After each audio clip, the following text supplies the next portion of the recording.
حضرت سلمان فارس این شخصی که اولین کس از فارسی ها مسلمان شد در حدیث روایت می‌کند که هر وقتی که انسانی که یعنی در حال تنصیحتی، تندرستی، فراغتی، پولداری، منصبداری، یعنی فارغ از بلا و مصیبت که همیشه در یاد ذکر الله هست، زمانی که مصیبت بالای او میآید، زمانی که بالای او یک چیز میشود، وقتی او الله میگوید با دل لرزان، ملائکه های خدا در حال میشنوند، میگن این صدای دوست من و شماست که همیشه الله را یاد میکرد، امروز صداش میلرزد، این به یگان مصیبت گرفتار شده است، بالای این یگان وزمینی آمده است، پیش خدا میبرد این ملائکه ها و زانو میزنند، انا همون مصیبت و بالایی که بالای انسان ذاکر آمده است، تا زمان رفع کردن پیش خدا گردن کش میکرد. اما انسانی که در حال بی صحتیش، تندرستیش، بی مصیبتیش، بی بلاییش، وقتی یاد خدا نمیکند، وقتی خداوند مصیبت بالاش میبیارد، بعد از الله میگوید، ملائکه میگن این کاذب موعظه سیاه کرده. آیا در وقت مصیبت نداشته وقتی را یادش نمیزد، نه که فریاد کنند. برای همین ما امروز باید یک فرصت داریم خودمون با خدا نزدیک کنیم. حضرت عبدالله ابن عباس میگویند برای بهشت 8 دروازه هست، یکی از دروازه های بهشت مخصوص ذاکران است، کسی که همیشه زبان او آغوشته ذکر خدا هست، مخصوص آنها یکی از دروازه های بهشت برای ذاکران است.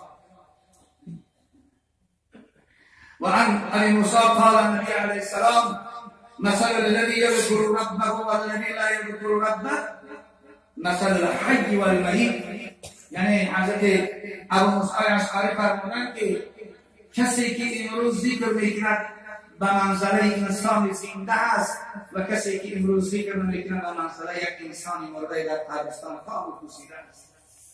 ببینیم امروز مردم در قد کوچه ها ساعتها عمر خدا فنا میکنند، حیات خدا به همون پایانی میرسانند، حتی روز تاب بگن غیبت میکنن، روز تاب بگن سخن ناجا میگن، اما یک بار الله نمیگه رو با امیر بهشت دارد.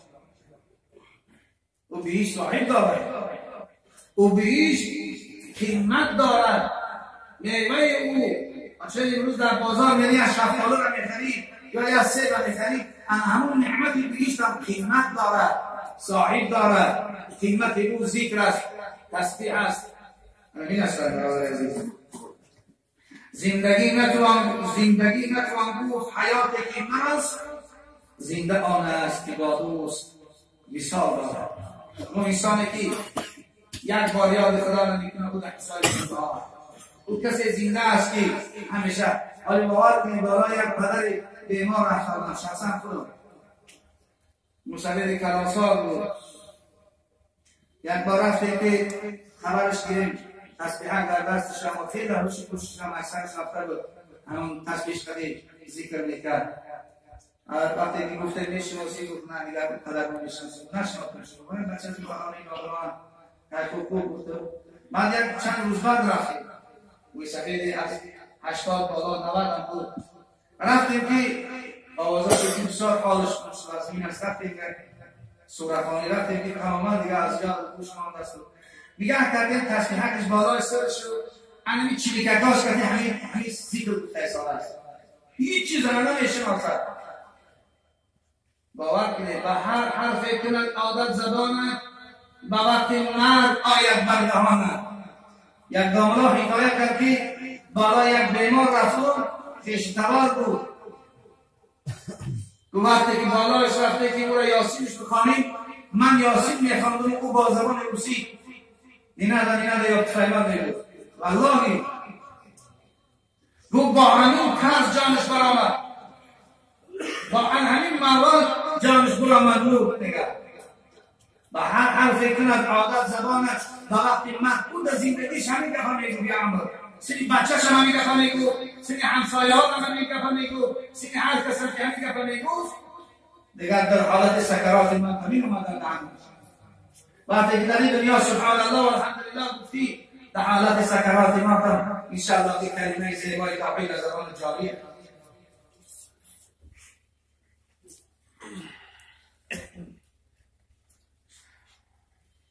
قال رسول الله صلى الله عليه وسلم ليس يتحسر أهل الجنة إلى على ساعة مرت بها لم يذكروا الله تعالى فيها.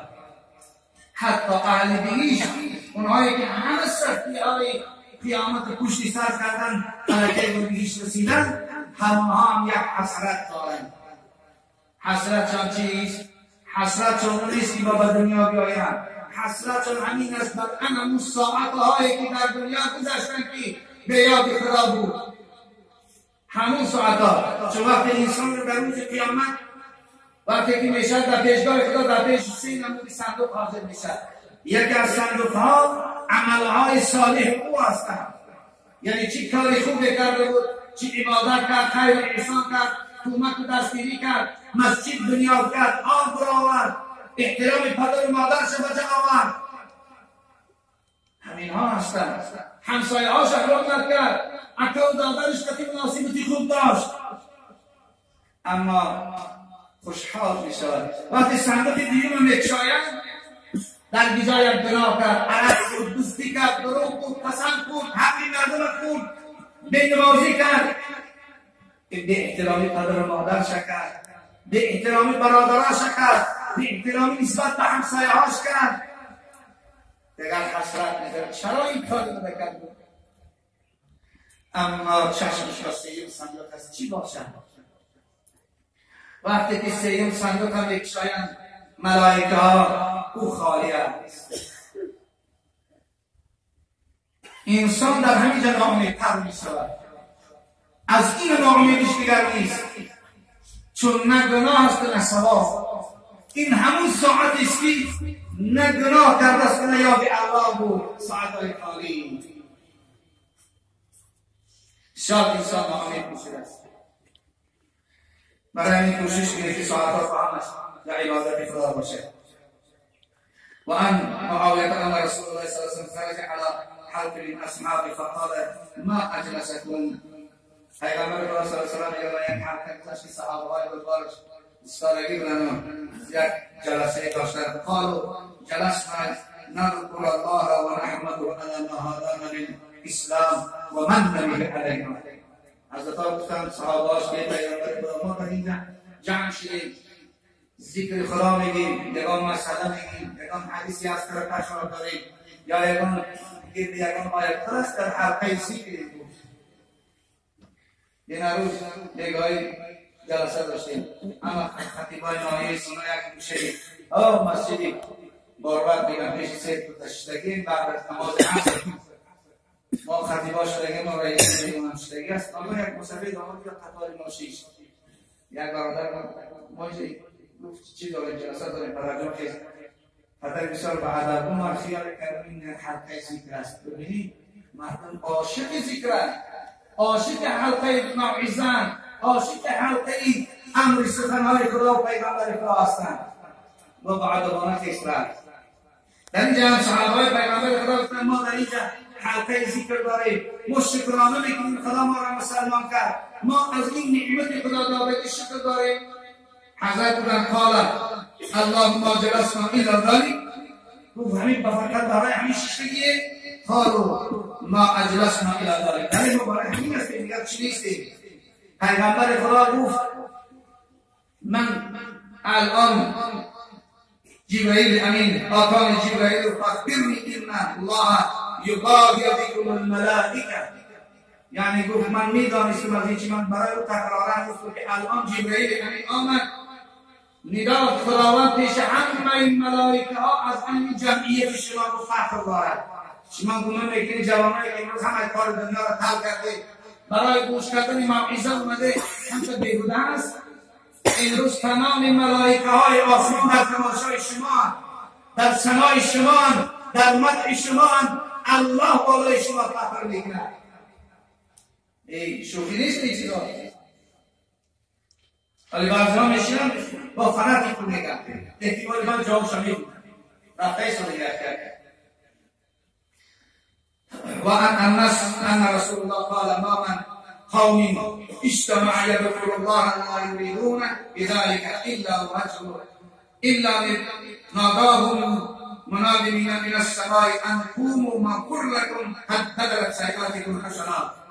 یعنی حضرت رسول اکرم از حضرت انس کی روایت میکنه از زبان دربار رسول الله صلی الله علیه و سلم، میگه که وقتی که قوم میگویند فقط به خاطر الله و یک سخنی بشنوند، یک سخنی از خدا رسول بشنوند، یا یک ذکری بکنند یا الله و سبحان الله بگن جمع میشوند، ندا کننده از آسمان ها نگاه میکرد که خدا این گناه همین بنده ها را که تا به این روز هر چیزی دانستان آدینسته کرد خدا بخشید.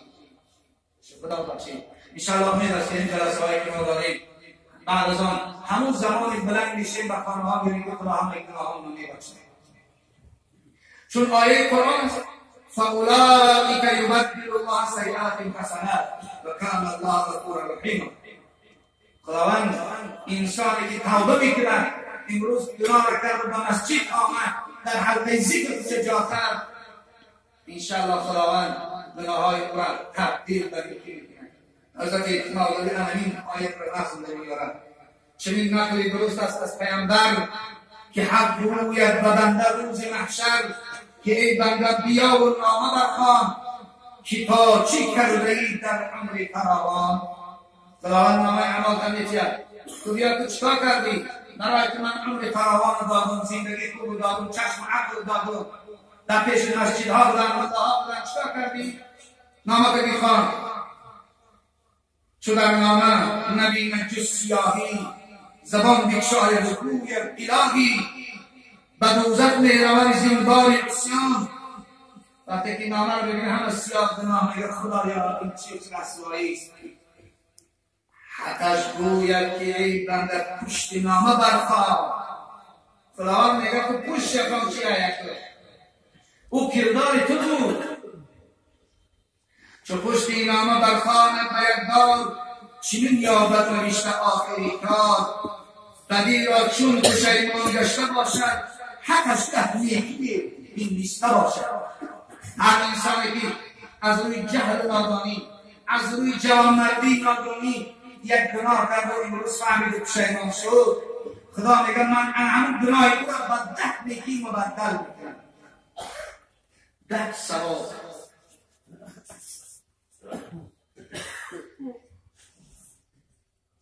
بجای یک بدی داننده راز نوشته باشدش 10 نیکی باز. چو بیند آن بنده شاد گردد، زهی بندی ز غم آزاد گردد. به حق گوید که ای قیوم مطلق ندیدم از کرامن کاتبین حق.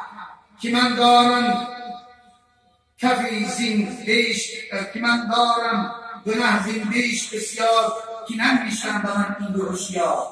وقتی میبینه که خداوند گناهاش به حسنات گرفته است با دعوا میکنن، خدایا میگه همین ملائکه های کرامن کاتبین تو حق رفتار ندارن.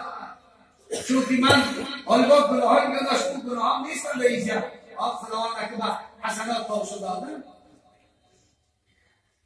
بفرما بر من مسکین نویسن، ولی چون این نوشتن آن هم نویسن. پیامبر از چنین گفتار و کردار بخندید و شد دندان پدیدار. پیامبر وقتی اینو بیان کرد در این حالت تبسم کرد و من کردونی زمانی که گناهاش بدن بالاش با ایران میکرد، اگر خداوند گناهاش به حسنات کردن با میگه فلان فلان فلان گناهام بودی خدا بگو برنیستن شو. این رحمت خدا است برای ما و شما. حضرت موسی کلیم الله میگه حکایه میکنن که در یکی از مناجاتاش به پروردگار خود راز راست کرد، راز گفت به خدا من احببت و من احببت. خدایا کدام بنده تو دوست می‌داری و کدام بنده نسبت به او غضب داری، قهر داری. حضرت خداوند گفت قال یا موسی انی اذا احببت عبدا جعلت فيه علامتین. گفت همون بنده را من دوست می‌دارم که در او دو نشانه دارم خدا بود. کدام نشانه؟ یکم انسان را من دوست دارم زبان او را همیشه در ذکر جاری میکنم. کسی که در دنیا ذکر میکنه او را الله دوست می‌دارد. دوم نشانش همین است که او را من گناه کردش نمی‌مونم، با یک سبب از گناه پیش دستی منع کرده می شود، چون او را من دوست می‌دارم، نمیخوام که در قیامت او را عذابش کنم. خدا میگه اما دویمش که قال یا موسی اینی اذا اضربت عبدا جعلت هی علامتین. اما بنده که در دنیا خداشون بیند به اون دو علامت دادن خدا دوست. انسانی که همیشه در ذهن او کلمه فحشاست، همیشه در ذهن سخن کلمه تهمت و بهتان است، انسانی که گناه میکند هیچ کس مانع منع او نمیشود. من این انسان را شم میبینم چون میخوام گناه کرده در قیامت عذابش کنم. این اصلاح باشه مگر خدا نکرده در این صفت باشیم. وعن معاذ بن جبل قال رسول الله صلى الله عليه وسلم عمل آدم عملا انجاله من عذاب القبر من ذکر الله.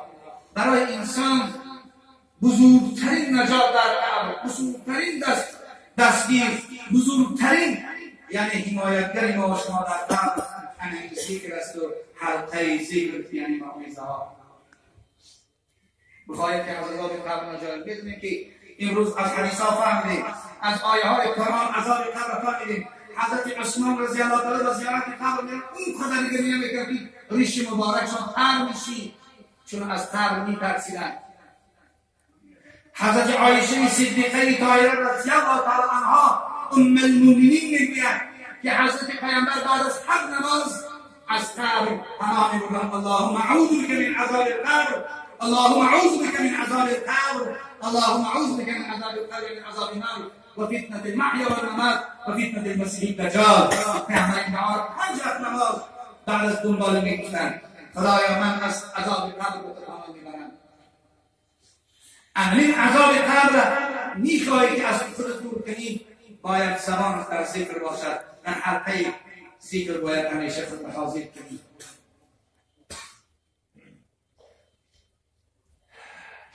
لیبعثن الله اقوام یوم القیامة فی وجوه النور علی منابر مغلوب یغبطون الناس لیسوا بانبیاء ولا شهداء.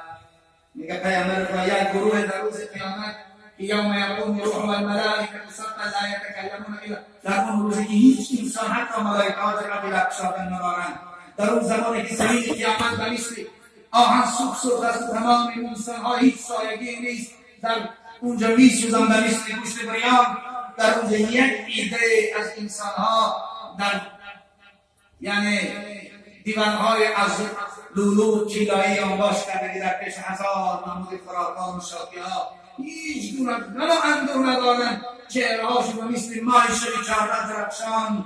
حضرت بودن نه اونها پیغمبرها هستند نه اونها شهیدا هستند. قال اعرابی هل هم لنا نعرفهم. یک مرد بلند شد یا رسول الله بگویم کی هستند که ما اون افعال کنیم ما در روز قیامت ما باشیم. قال هم متحابون فی الله، یعنی انسان هایی هستند که همیشه از هر گوشه و کنار جمع می شوند فقط به خاطر این. امروز ببینید یک ایده این مردم از خود کاروان اومدن، یک ایدهش چون اینجا اومدن، یک ایدهش از خودی ما روز یک جوان نگم از خود شهری نام میبیام، یک ایده از چون اینجا اومدن به خاطر گوش کردن، به خاطر موعظه گوش کردن، به خاطر ثواب پاداش گرفتن. بس به شما هست.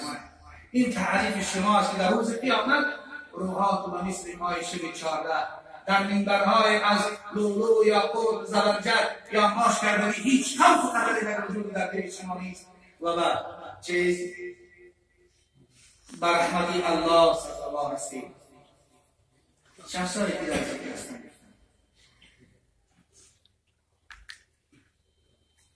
حضرت رسول اکرم صلی الله علیه و سلم فرمودند که در هر خانه ای که ذکر باشد، انشاءالله که من باور دارم که علی نشستگانی هستند بعد از نمازی بامداد بعد از نماز عصر حتی از تلاوت قرآن ذکر کردن مثلا در این حالت ها افکار اومدن بعد از نماز بامداد و تا نماز شام باید که انسان ها ذکر کردن. در این دو حالت انشاءالله ذکر خدا نکشم اگر با هفته دیگر با ذکرهایی که کلام ذکرها چی فضیلت دارن از تعریفات حدیث انشاءالله در روز ما فقط ثواب ذکر میگیم. انشاءالله هفته دیگر اگر خدا نکشم فضیلت ذکر میگیم کلام ذکرها یعنی گفتن که اگر ذکر از هر خانه برایت شاید که روز ما از زمین سوی آسمان نظاره میکنیم ستاره‌های درخشان ملائکه از آسمان نظاره میکنند خانه‌های و مثل ستاره درخشان این خانه‌های است که در اون خانه‌ها ذکر الله است یاد الله است تلاوت قرآن است سخن از خدا و رسول است. اما در خانه قماربازی باشد در خانه غیبت باشد در خانه عرق فروشی و نرکبان فروشی باشد در خانه ای که یک مکینه های بد تماشا باشد چی صورت ملائکه ها ببینند خانه حکایه میکنن حضرت باید سیر است یک لولوی داشت و یک شاگرد داشت آن شاگرد در کرامات های حضرت کمکن شبه داشت یک روز همون را دادش بود بچه همین لولو را برد در بازار همون میوه فروشا بود نقشه فهمون که بیاد نفروشه این خدا بگی و همون کرامات های حضرت قداوری نداشت در متزنالی دادن در دیلت بود بعد گریخت میگه همون لولو را برده به بازار میوه فروشی رفت که سه فروش و انگور فروش و ناب فروش از کجا کنه این چیه همه پیکر ونش این و این باید 10 زیادش نکردن یک دن من بودی حضرت یک چیزی به ارزش بگیم همه پیکی میوه فروش ها را گشتم یک کس 10 زیادش نکرد او بچه مطلب فقط گفت دکانی جراحیات فروشی برد طلا فروشی بعد وقتی که دکان همون طلا فروشی رفت یکم دکان در نشانش داد رو 1000 دیرم میتیان یعنی $1 میلیون یعنی برای گفت 1000 میتیان یک دستش گیری بودی برای گفت 3 میلیون میتیان بود گوهی برای فروش نیست من اینه فقط نقش تمثیل رو جهتر بگو مرک ایتا زیاد میتیان که دا وقتی فروکنشتی و پیش کنم یا با دیگه جان نرم از آمد پیش حضرت این بسیار سنگی قیمت دست گفت برادر اهل ذکر تو هم انا با مثل میوه فروشای از کجا دانی اهل ذکر چقدر قدر دارد حضرت داود در زبورخوانی بود زبور تلاوت میکرد یک کلمه شده که از پیشش برآمد بعد تعجب شد خدایا این کلمه برای چی خلق کردیم چی فایده داره در این دنیا چی فایده میآورده باشد میگه خداوند کلمه به زبان گویا کرد سین حضرت داود پیغمبر خدا علیه السلام گفت حضرت داود من هر روز 100 بار سبحان الله والحمد لله ولا اله الا الله والله اکبر میگم 1000 بار و چون شب شود 1000 بار میگم لا اله الا الله محمد رسول الله عبدا امیین گفته همین صلوات اللهم صل على محمد وعلى آل محمد عبد امیین ده صلوات ایام را که نه حرص مازاد صد بار میگم همین صلوات رو میگم شب 1000 بار اینا میگم روز 1000 بار اینا اگر باید وظیفه دیگه داشته باشی بگو بگیم میگه حیران شد یک کلمه اونی که از عذاب خدا مبراست اما موت چی برای این کوشش کنه که همیشه زبانات در یاد ذکر باشد. برادر عزیز روزی چهارشنبه یک جلسه در مرکز اسلامی جمهوری تاجیکستان یعنی در مفتیات داشتیم که چند کارهای قبول کردن حتما باید که در عقیده بارانی گفتیم. یکم همین است که درباره مسئولیت پدر و مادر درباره تعلیم و تربیت فرزند برادر عزیز فرزندان را برای تعلیم و تربیت برای رفتن مکتب برای دانش برای خواندن ما باید که بی‌طرف نباشیم. پیشروی هر یک ملت از جوانای با غیرت شد. انشاءالله در باب طلب علمی قوت مغرب نه از چنگ و رباب نظرت دختران و حجاب نزیسه ساحلا نالرو نزی الیانسات نستقبلو قوت مغرب از علم و فنست و زمین آتش چراغش روشن است. چرا بازی رشد میتیم یعنی طلب علم، خواندن، رفتن مکتب، دانش‌های معاصر گرفتن باید صحیح جاری باشیم. دوم همین نسل باید فصل گرما شده است. بسیار جوانان پای مکه ها میآیند، پای شارکش‌ها میآیند دیگر پای اجلاشون بلند. همین چیزها رو باید رعایت کنیم. برادر عزیز همه چی به خودش فارغ داره. امروز ببینید اما پنگ حرکت‌ها شافعیان پاییزه هر یک چیز به خودش یک لباس سوچ دیده سوچ که مخصوص لباس داره. آنها خانه الله بیایی و ذاتی پاک اقدس در صحبت شیعود یک لباس کلتری در پوشش نوشته. وقتی بعضی ها خم بشن دیگه همه جاشو دیار میشه. مسجد آداب خود چه داره، مسجد لباس خود چه داره، پیش پروردگار میایی آخیر. یعنی لباسه که زیبا پوش با جاد بلند باشه، اینه بجیلکی پاک بلند پوشتد نتاوه، لباس دراز خوشبو باشه. مایکه های هر چی نوشتگی که خودت نمیدونی چی نوشتگی هست سوتری نباشه. در این منبر که دولت رحیم چی گفتن؟ او جوانی در مسئول مختیم خواندن دیگه گروه داشت با فخر میپوشیدش تری نباشه. مثلا سیوم چیزی هست جوانان باید سراش پوشیده باشد، تاقی باشد یا حق طلای باشد، باید که با سر پوشیدن نماز باشد. این قرارش برای در مجموعی کار کنند. دیگر همین است که الان برادر عزیز امروز دعوت جوانان به قبل به همون صف قوه‌های حربی کشور. برادر عزیز این کلمه هم می‌کنم. ما رفتیم 2 سال یک مملکت را محافظت کردیم که امروز برمدن نمی‌مونه. غلامی رفتن و پای زناش نگفتن به اجازت ما نمی‌تونن دیگر. 70 سال برای خود پایتخت ساختیم، تمام پنگا و کیلا نبردن، امروز برمدن نمی‌مونن بیگونه. با خدمت کردیم هزار جوانان میسویدن و به خاطر دفاع این مردن بیچاره‌ها شهید شدن. اما امروز برای دفاع وطن خود چرا نکنیم؟ چرا برای دفاع وطن جوانان را خدمت؟ برای همین خواهش می‌کنم اندکی یک چیز نمی تاریخ زمانی که همین اسماعیل سامانی را دولت پر اقتدار شکست بود، جوانای تاجیک از عسکری دست کشیده بودند. سبب شکست شمینه این شرطی زیاد داره که من از این میبری پیغمبر خدای گفتنی نیستن. یک مرد پیغمبر پرسید که کدام صدقه عزم زیاد دارد؟ قال انت تصدق و انت صحیح تخشى الفقر و تعمل الغین ولا تنحل حتى اذا بلغت الحلقوم قل بفلان حتى ولفلان كذا وقد كان بفلان.